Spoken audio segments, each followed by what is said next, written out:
सहनौ भुनक्तु सह वीर्यङ्करवावहै तेजस्विनावधीतमस्तु मा विद्विषावहै। ॐ शान्ति शान्ति शान्तिः। वक्रतुण्डमहाकाय सूर्यकोटिसमप्रभा निर्विघ्नं कुरु मे देव सर्वकार्येषु सर्वदा। सरस्वती नमस्तुभ्यं वरदे कामरूपिणि विद्यारम्भं करिष्यामि सिद्धिर्भवतु मे सदा। गुरुर्ब्रह्मा गुरुर्विष्णुः गुरुर्देवो महेश्वरः गुरुरेव परं ब्रह्म तस्मै श्रीगुरवे नमः। तस्मै श्रीगुरवे नमः। All right, so now let's look into verse number 3. Please repeat after me. Vakyarthascha vicharyatam. Vakyarthascha vicharyatam. Shruti shiraf. Pakshas samashriyatam. Dustarkat suviramyatam. Shrutimatas tarko nusandhiyatam brahmasmiti vibhavyatam aharahar garvah parityajyatam Dehe hammatirujyatam Buddhajanair Vadah parityajyatam Kshutvyaadhischa chikitsyatam. One more time. Kshutvyaadhischa chikitsyatam Pratidinam bhikshaushadham bhujyatam Swadvannam natu yachyatam Vidhivashat Praptena santushyatam Shitoshnadi vishahyatam Natu vritha Vakyam samucharyatam Audasinyam abhipsyatam Janakripa Naishturyamutsrijyatam. Almost. Then next line. Ekante sukhamasyatam. Paratare chetas samadhiyatam. Purnatma susamikshatam. Jagadidam. Tadpadhitam drisyatam. Prakarma pravilapyatam. Chitibalan Napyuttarai shlishyatam Prarabdham tviha bhujyatam Athapara brahmatmanasthiyatam. Okay, so today is the first time we get to chant the entire Sadhana Panchakam from beginning to end. So please do join along.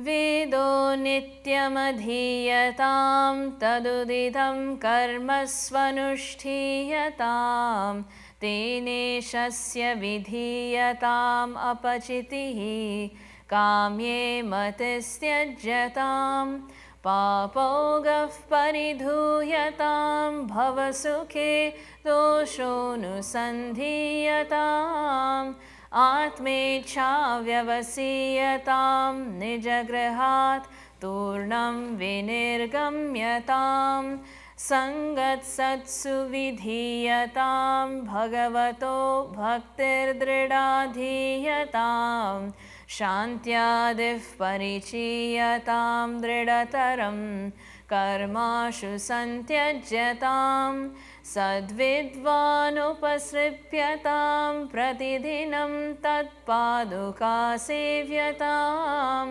ब्रह्मैकाक्षरमध्यतां श्रुतिशिरो वाक्यं समाकर्ण्यतां वाक्यार्थश्च विचार्यतां श्रुतिशिरः पक्षः समाश्रीयतां दुस्तर्कात् सुविरम्यतां श्रुतिमतस्तर्कोऽनुसन्धीयतां ब्रह्मास्मीति विभाव्यताम् अहरहर्गर्वः परित्यज्यतां देहेऽहं मतिरुज्यतां बुधजनैर्वादः परित्यज्यताम् क्षुत्व्याधिश्च चिकित्स्यतां प्रतिदिनं भिक्षौषधं भुज्यतां स्वाद्वन्नं न तु याच्यतां विधिवशात् प्राप्तेन सन्तुष्यतां शीतोष्णादिविषह्यतां न तु वृथा वाक्यं समुच्चार्यताम्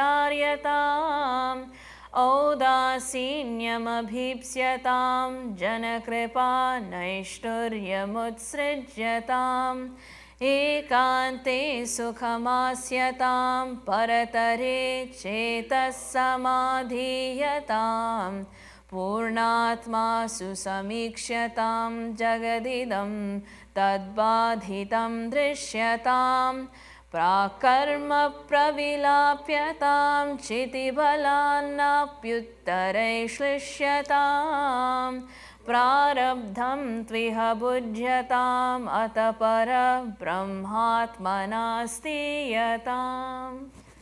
All right, these lines are long, so you really have to maintain that breath in between. So with this, we are seeing verse number 5. This is entering into the last stages of sannyasa ashrama, especially samadhi step. We went from shravana, manana to nididhyasana. In this samadhi now, our relationship with the world is now barely hanging on by a thread. In fact, if we look at the colors that those that are serving in Chinmaya Mission take, we start with sometimes in white, then we come to yellow as brahmacharis, and then the final stage for sannyasa is orange. Why is orange or ochre color such an important color in Hinduism? Because it represents this ultimate goal. This color orange you can see in sunset or sunrise. Let's take sunset for example.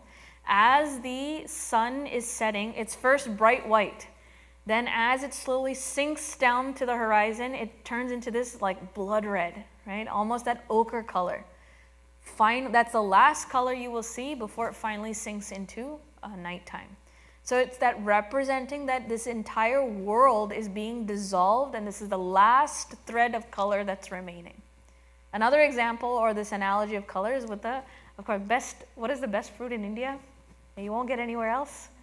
Mango. Even that, when it graduates through its color scheme, it turns from green and graduates until it becomes that red-orange at its final stage. That's when it's the sweetest. So putting these two together, the last thread of relationship with this vyavahara gives rise to the sweetest experience. So we don't take sunset as a end. It's in fact the beginning of that blissful state. So ochre becomes a really important color that represents this bhava. And this is the stage, this orange stage that we're seeing in this sadhaka's journey. Here in verse 5 we saw, let me make sure I have my book here. Ekante sukhamasyatam. we are going to be now reaching the corners of the world, finding that eka anta, that ending, that edge of this world. I'm going to find a place and I will sit asanam in sukham, in blissful joy. Now again, this is not ananda, this is still sukha. Why? Because in this point in time, I am sitting in quietude without any identification with any other distractions.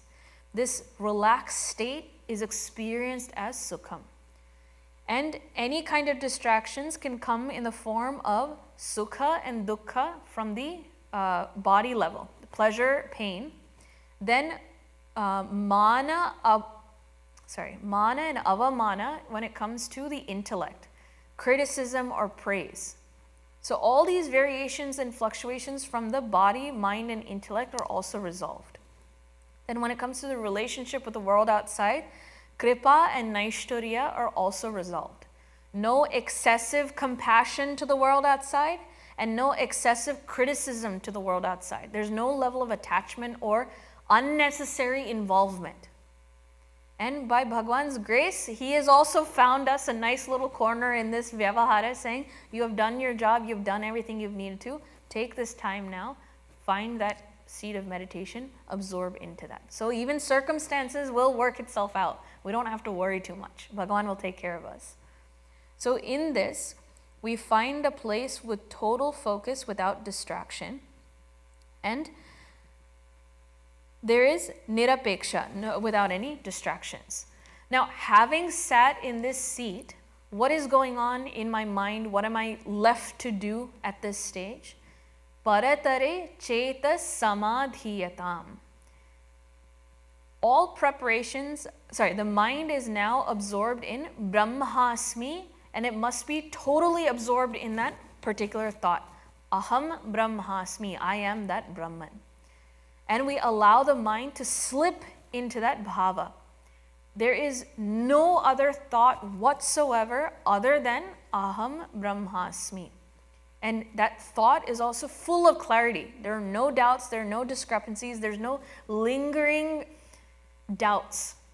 If there is, we have to go back to the previous step, mananam, and resolve that doubt. That is why in the previous verses, Adi Shankaracharya had always emphasized, may no doubt be left unturned.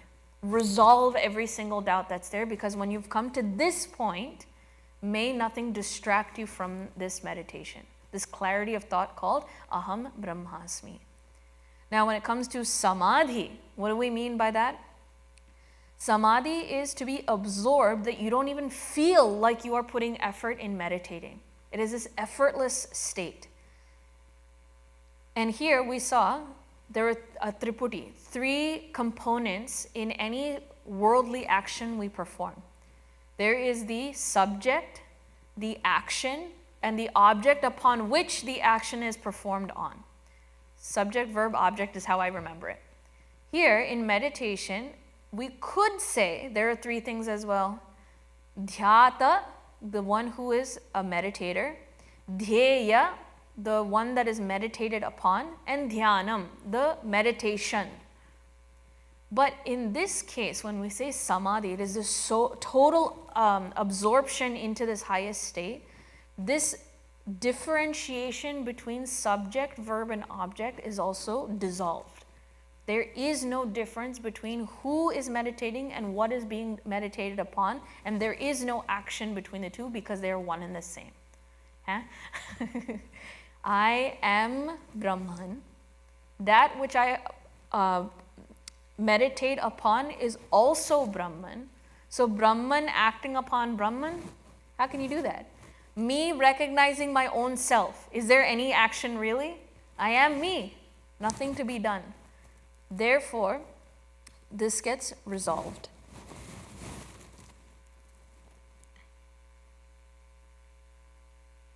There is another way that was given in this kind of state of samadhi, or this feeling of dissolving that was given. Any of you here have hobbies other than work, other than family, and other than that? Is there a skill that you take up as a hobby? Anyone here? Anyone into art? Anyone into crafting? Oh, yeah? have you ever, then I'll just leave it as expanded. If there's any work that you're doing where you love it so much, you're enjoying that process so well that you almost feel yourself getting lost into that work. You don't even recognize your own self doing the actions. You're so into it that your subject, verb, and object all dissolve. There's no differentiation. Someone could knock on the door, they could be calling your name, and you are lost to the world. That's the kind of absorption that we're talking about, and that too, it's the highest state. So it can be experienced. We do experience it for moments at a time, and that's when we're the happiest. Now, can we imagine complete and absolute absorption into that which I already am forever? I will never come out of that state. Of course, it will be blissful. Now, that is why we say that Triputi Bhanga. There is a destruction, dissolving, breaking, negating, or busting up, that triad. Now, when we are, I'm taking that example of, let's say you're a painter, right? You can spend hours painting. You are the painter, the object is painted. In that particular case, you are not the painting. You and the painting are two separate things. So in a way, that Triputi gets maintained. But in this case, the subject and the object are one and the same. So there's a whole other level of absorption that's being talked about here.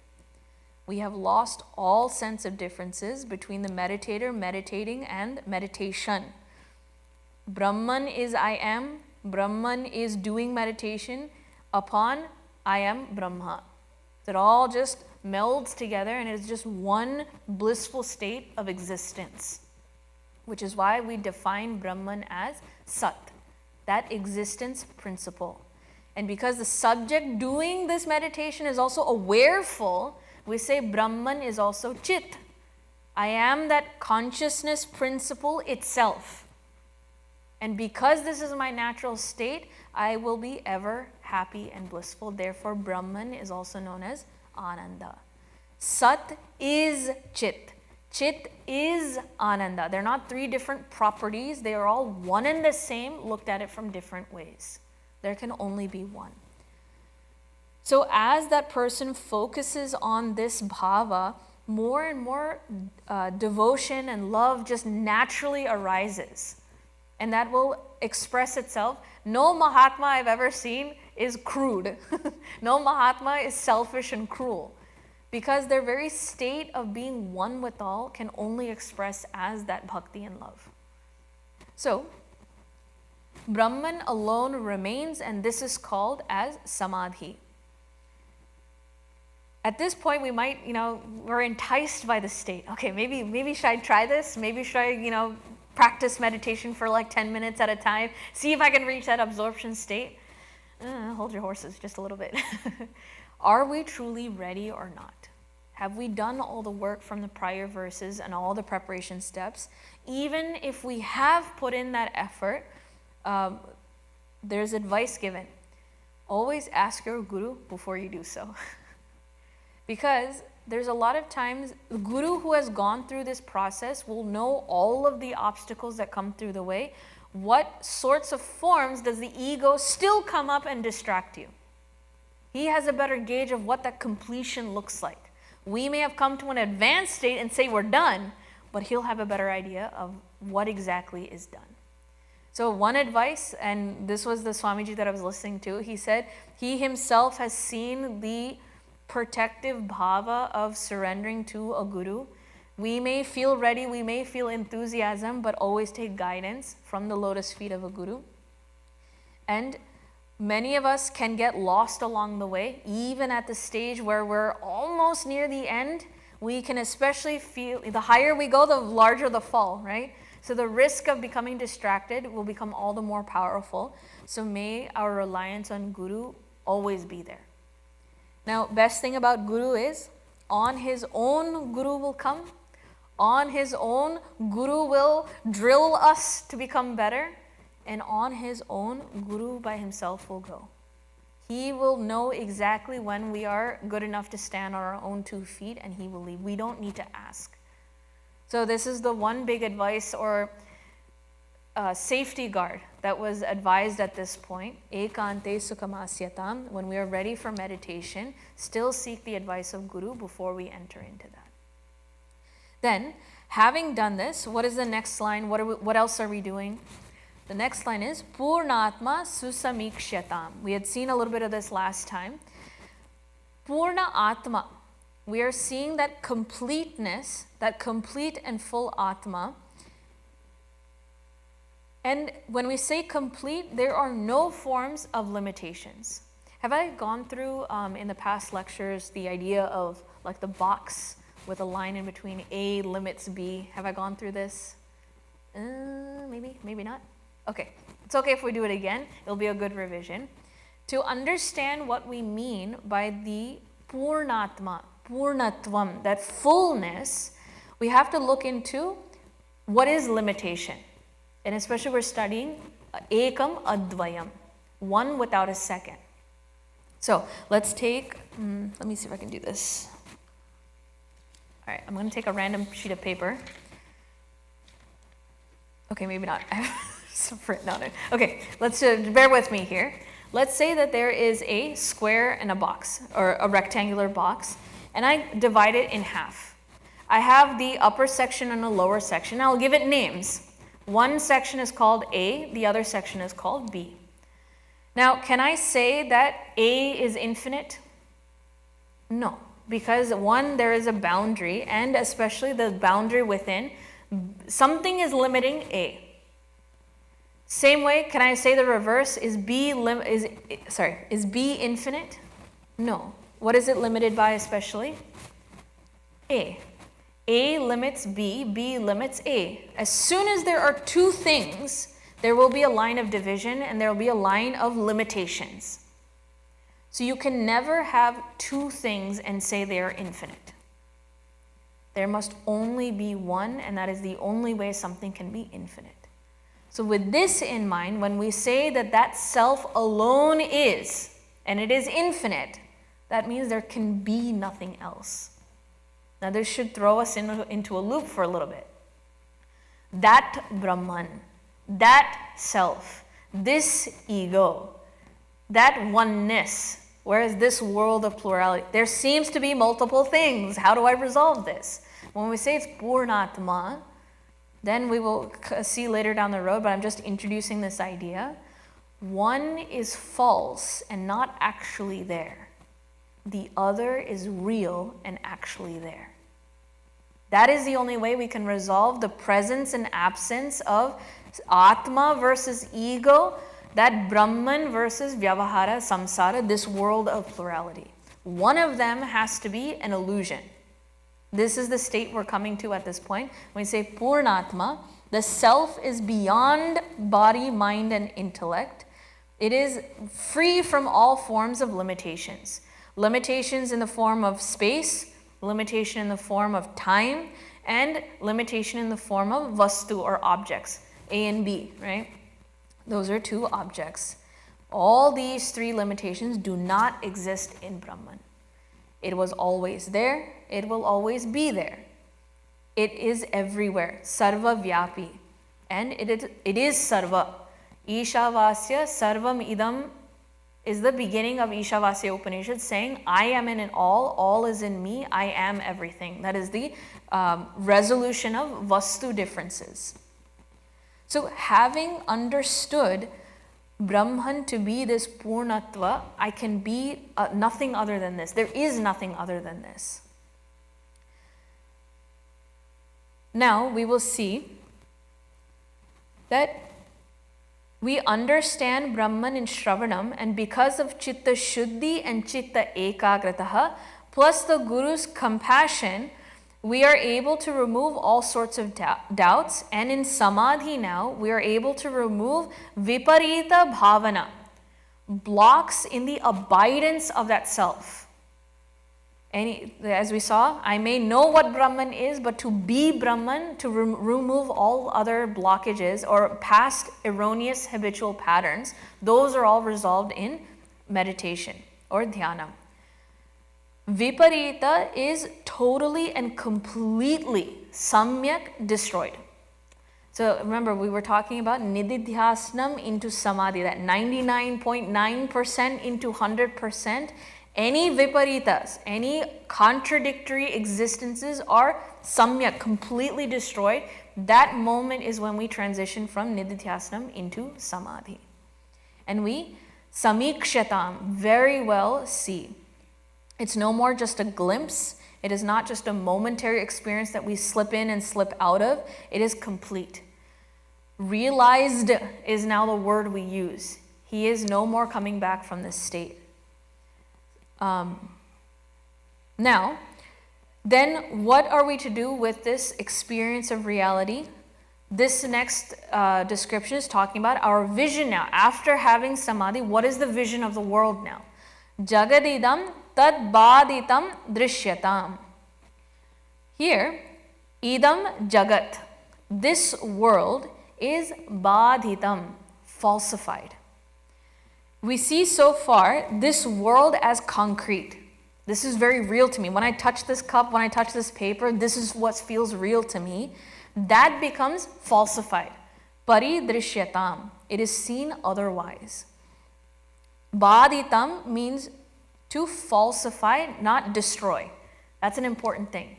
Because sometimes there's a misconception that comes out. When I'm in samadhi and Brahman is the only thing, does that mean that I no longer see people? Does it mean that I no longer can walk on this earth?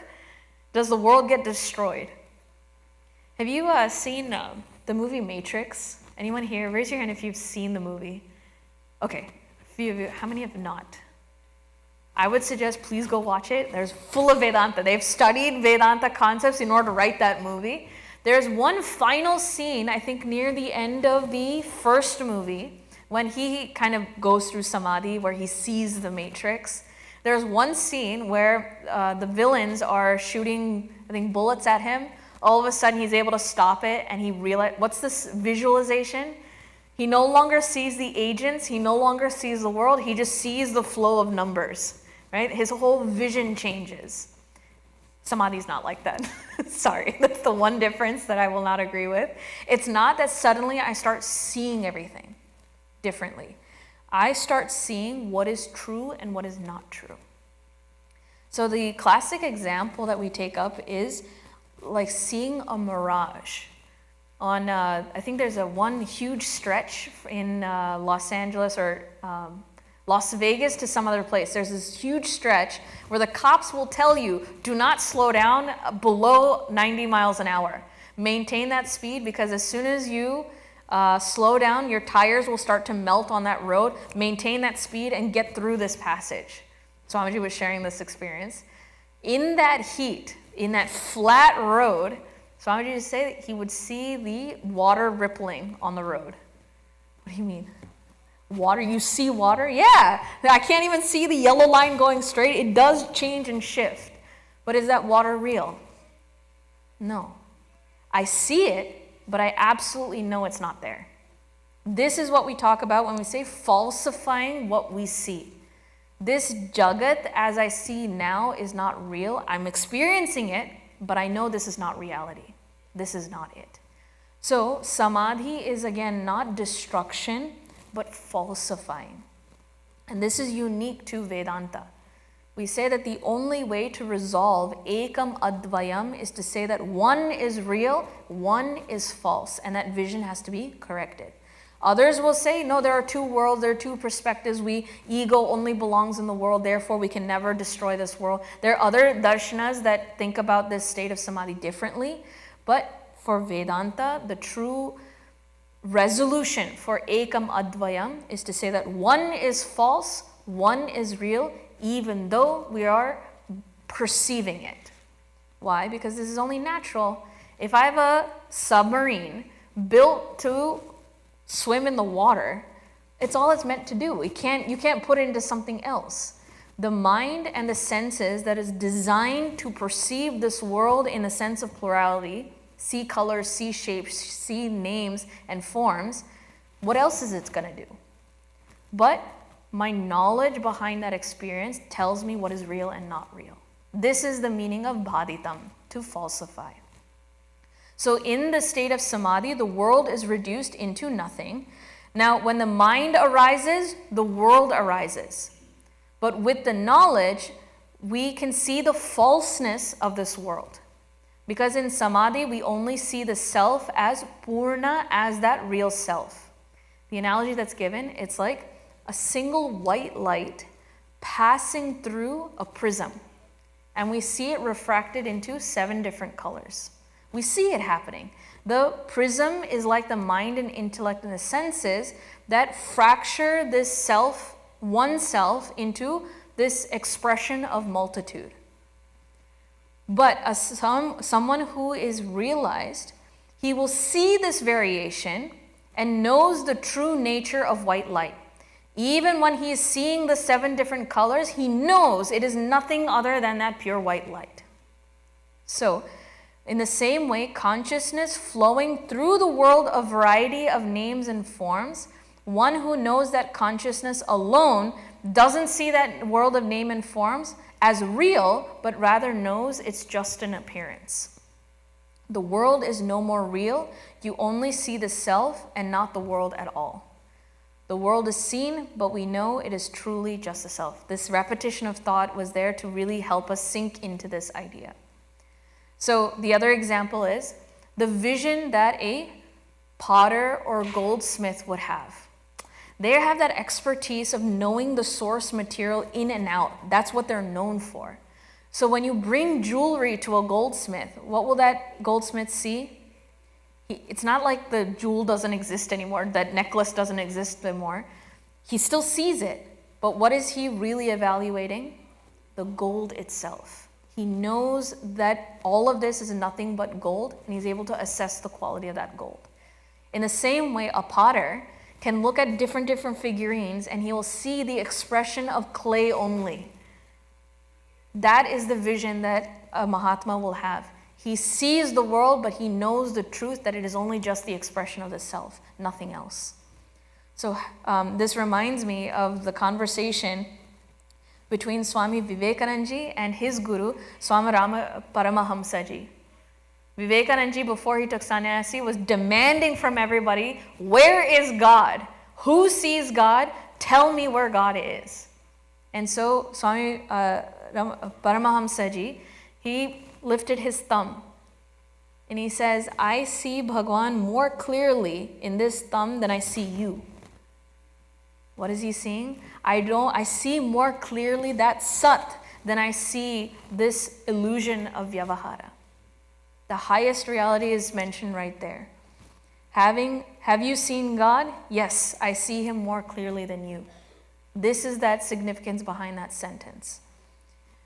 The pot is just an appearance of clay. It was clay the entire time. Clay pervades through that object. The differences between objects is really not there. It's just clay. This is that vision that has gone to that reality. Now, one more science example here. A quantum scientist, how do they start viewing the entire world? They start seeing atoms everywhere. They start seeing forces everywhere. They start seeing energy manifest everywhere. Because their understanding is such, their very vision of what's in front of them changes. So here, it's not about changing the world or destroying it or creating it. It's the very perception of it that changes. So baditam, it is not nashta of destruction, but it is falsification. Now, Ramana Maharshi ji, he also says, Ajnanasya Vishvamasya Asti. Both in the ignorant and the wise, he gives a description. Purvasya Drishyam Jagateva Satyam. Ajnani, what is his drishya, his vision? Jagat eva Satyam. This world is in fact real. But what is the Vishwam, the one who knows? His vision is Adishthana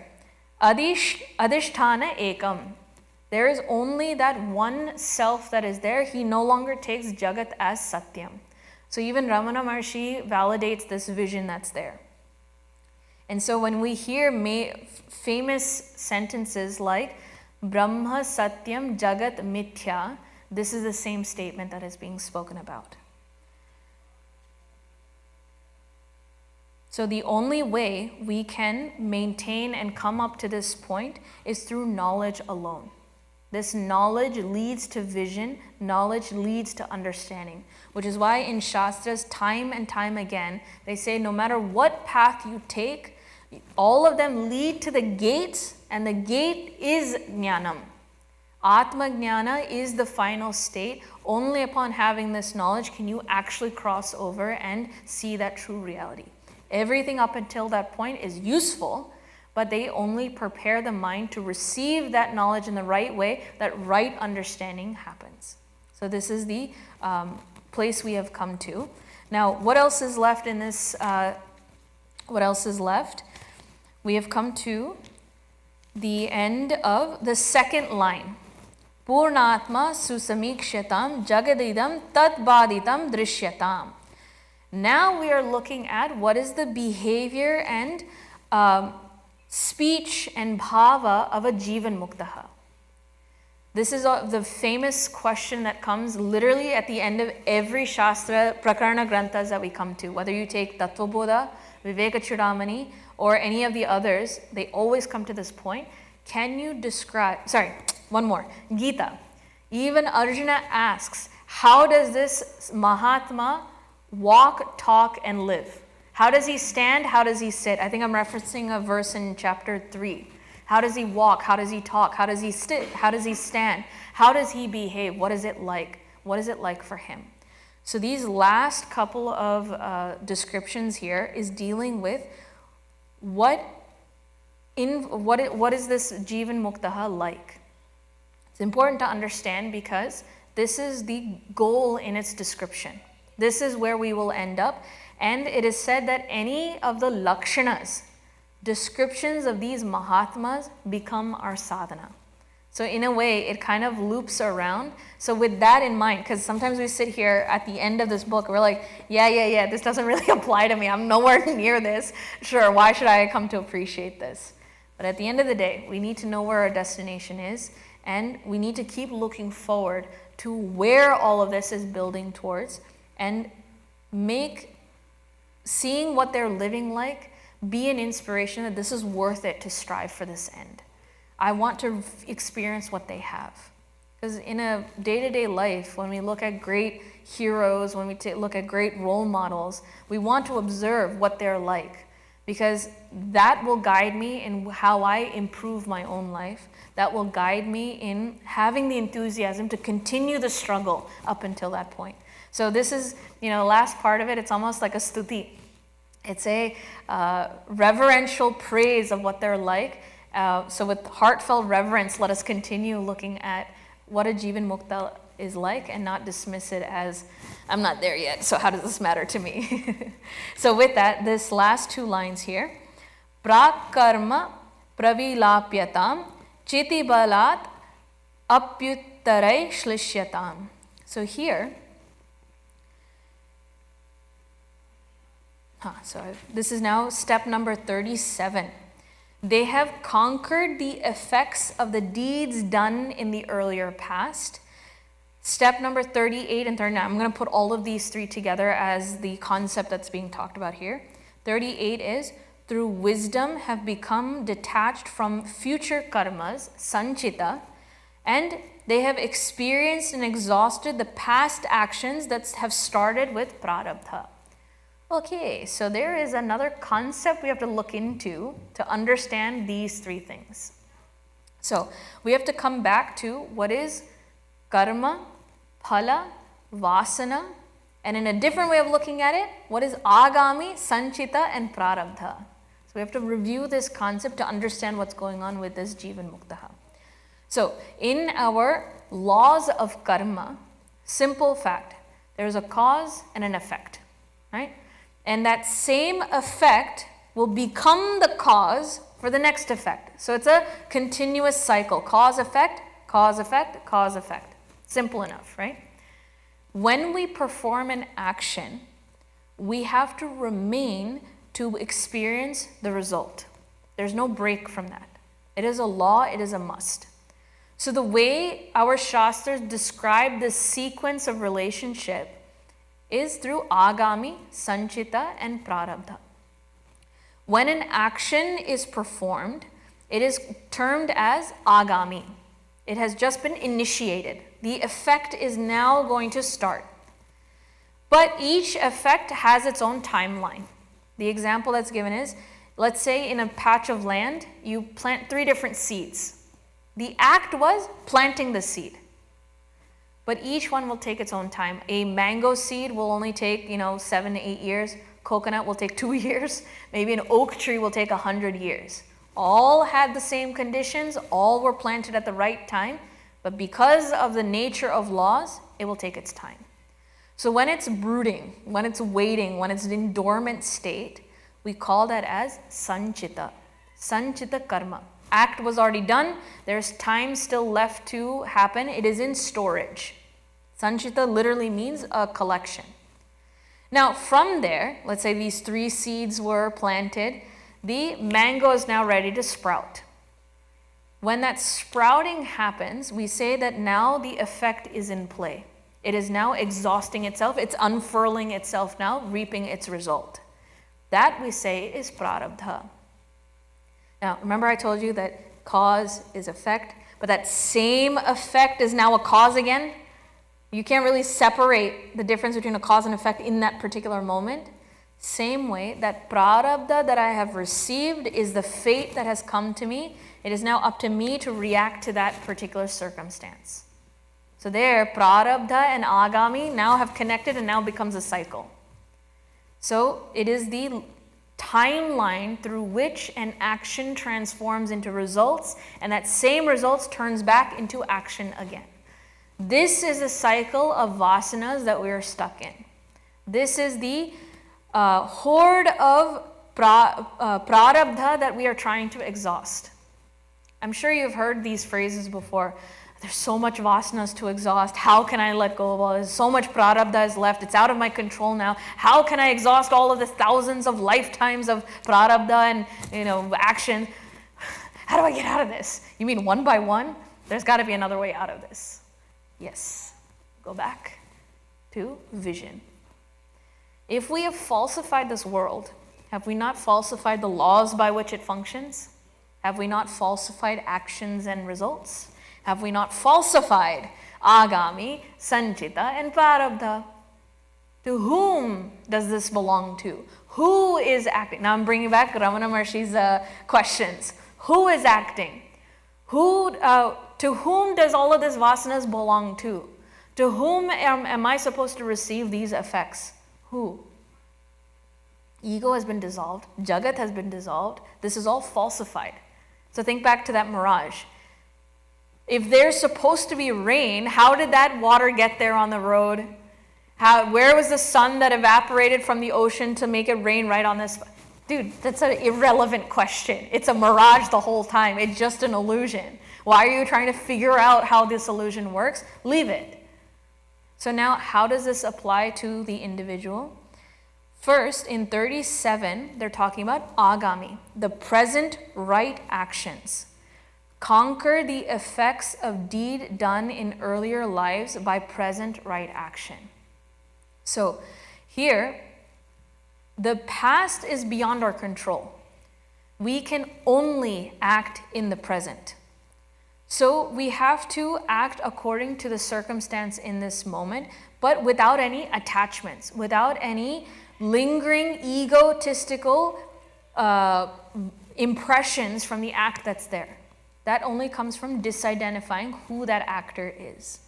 And in fact, Puja Gurudev here says that our upasanas, prayers, worship, study of scriptures, tapas, meditation are all the right actions to straighten the curvatures we have created in our own selfish and desire-prompted activities of the past.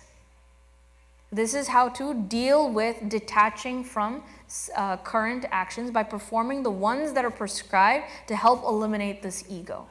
That is the true definition of what is dharmic and adharmic, not what is good and bad. That's too simple. What will help me grow out of my own ego and detach from all past actions? Then in Sanchita, through wisdom, become detached from future karmas, or Sanchita, those that are about to get fructified. Those past karmas have been accumulated and they will determine our prarabdha and agami.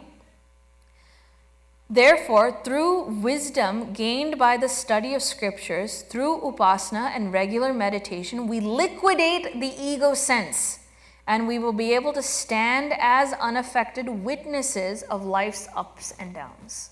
Again, vision makes all the difference. Then this feeling of karta and bhokta, I am the doer and I am the enjoyer of those results, all will be dissolved. Who again is the one to enjoy all of this? Then last one, prarabdha, that will come to me, they have to be lived through and exhausted. It's already fructified. I have to go through this. So the analogy, I'm sure by now you can tell, analogies are my favorite things. To understand this, the analogy for dealing with prarabdha is like a fan. So when the switch is on and the electricity is flowing through, it is pushing that fan to keep going. There's effort being put in. That is like us behaving like an ego with the vasanas continually fueling the cycle of cause and effect. But once I have negated and falsified the world, I have negated and falsified this very karta, meaning I turned off the switch. I stopped giving fuel. What happens now? All the things in the past is let go of. There's no more effort being put in the present. But what happens to the fan? It's still going. On its own leftover momentum, it continues to act.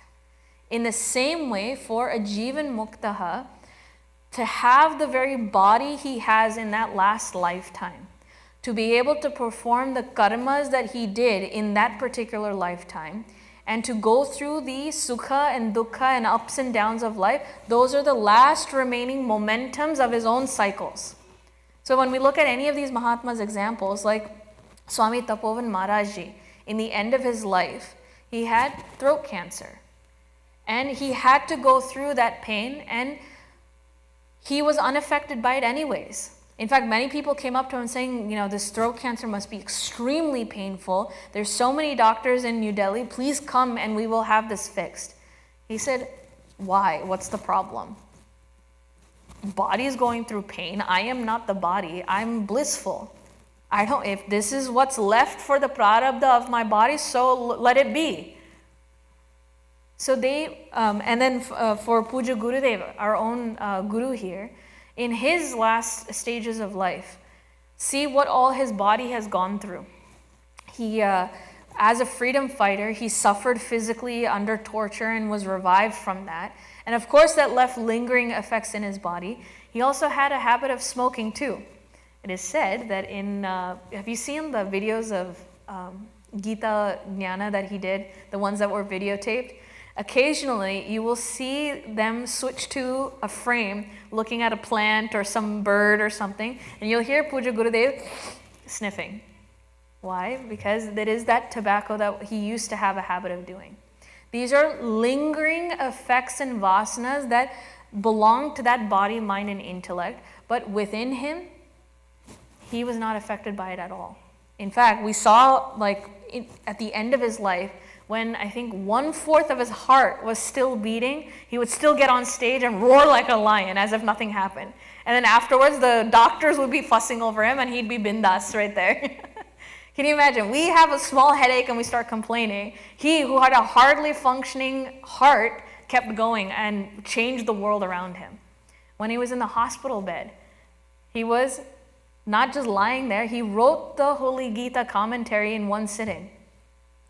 And finally, when somebody commented on his the tobacco habit, he said, okay, if that's what this world needs, I will give it up. And he immediately let it go. After that moment, after that comment, he let it go. Meaning that their identity is completely apart from the body, mind, and intellect. And yet we don't see them fussing and changing their own body. The only thing they would do If it helps you and sets the example for those around, I will do what's necessary. But inside, I am completely unaffected. I'm not even part of this false world. This is how they live through and exhaust the last bit of prarabdha. So when a Jivan Muktaha dies, we don't say he's dead. We say he attained Mahasamadhi, meaning that even the last bits of prarabdha, including this very vestigial called body, mind, and intellect, are finally dropped. But to them, the presence and absence of body, mind, and intellect made no difference. They were already in samadhi this entire time. That's why we say it's Jivan Muktaha. There's some that say you have to wait until the body is dropped for you to attain liberation. Why? If we were this the whole time, and I have been this the whole time, and my recognition has happened, what difference does it make to me whether there is body, mind, and intellect here or not? This is just part of this vyavahara that it shall continue. It is all just a illusion. And so that's why we see when Bhagwan comes as an avatara, we say Ramchandraji took human form and acted as a human being. We say that his actions in the world are leelas. They're just plays. They're just sport. It's not real. It's not like anything's affected. So the entire vision changes at that point.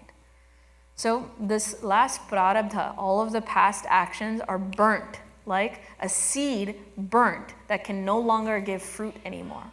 And the last bit of prarabdha, that fan that's already in momentum, will slowly slow down, and this is the last of prarabdha that is left for them, and even that will be exhausted and let go of.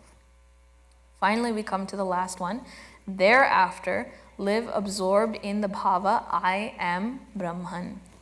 So such a seeker who has realized that self within himself is the one self expressing as all forms and names, and that same self is the one enlivening spark of life manifesting in all forms, and it is fully awakened and the infinite state of divine, and so has reached the immutable goal, the indestructible, unchangeable goal. You heard how many times he said self, right? It is that self alone, and having realized that, this is what is attained. There is no more sorrow. There is no more limitations. And that Purnatvam is the only state that will give us infinite bliss that is ever unchanging. Is this not all what we want? Is this not what we are all struggling day in, day out? With every breath, we are struggling for this bliss alone. But let us come back to the Shraddha we have in Bhagwan, in Guru, and in Shastras. Take their guidance into fixing our vision, nothing else. Fixing our vision upon ourselves and the world around, so that the right relationship can be developed, the right understanding of what is real and what is unreal be completely solidified in our mind, so that we may attain this bhava of Purnatvam. So with this, these 5 verses in haste enumerated some of the 8 programs in each verse, and in their totality, these 40 instructions become the quintessence of sadhana program for the student of Vedanta. So any time from this point onwards you encounter any teaching that comes up, any Vedantic sadhana, always come back to Sadhana Panchakam and plug in, see where is this exactly in these 40 steps. If it's seva, where does that come? Where it comes to bhakti, where does that come? When it comes to shishyatvam, to learn, where does it come? Where am I constantly using this as my thermometer and my gauge and my map, whatever it takes? May this Sadhana Panchakam become the guide for the rest of our existence. And I truly mean that. May it become the guide for the rest of our existence, and may we reach that blissful state. So with this concludes our Sadhana Panchakam. Now, here's my ask for what are we going to do for the next of this semester. I need to coordinate with the other sessions to also come to this. We're a little bit behind, a little bit in the other ones, so I will be continuing until we finish in those sessions. In the meantime, this session, I thought, next class, I will do a Q&A. But to help me, I'm not the greatest at improvisational Q&A. I would suggest, please write down any questions you have now, and please message me what your questions are. I am in literally all of the WhatsApp groups. If your child is in Balvihar, you have my number. But after I don't want to publish my number online, so after we end the recording, I will directly share with you what my number is. And please message me what your question is. It will give me time to think about it. If there are common questions, I can put it all together, and we can have a nice discussion. That'll be the plan for next time. After this, after everybody's coordinated and come together, we will pick up a new text called Guru Stotram. So we chant this every single time during assembly, but now let us look into the deeper meanings of Guru Stotram. On that first day, I will have a book available published by Chinmay Mission to use as a guide. Please bring that with you every time we have class, and we will take up that text for the rest of the year. So with that, again, thank you again so much for your patience and this opportunity to do sadhana and mananam over this. With that, Om Purnamadav Purnamidam Purnat Purnamudachyate Purnasya Purnamadaya Purnameva Vashishyate Om Shanti Shanti Shanti Harihi Om Shri Gurubhyo Namaha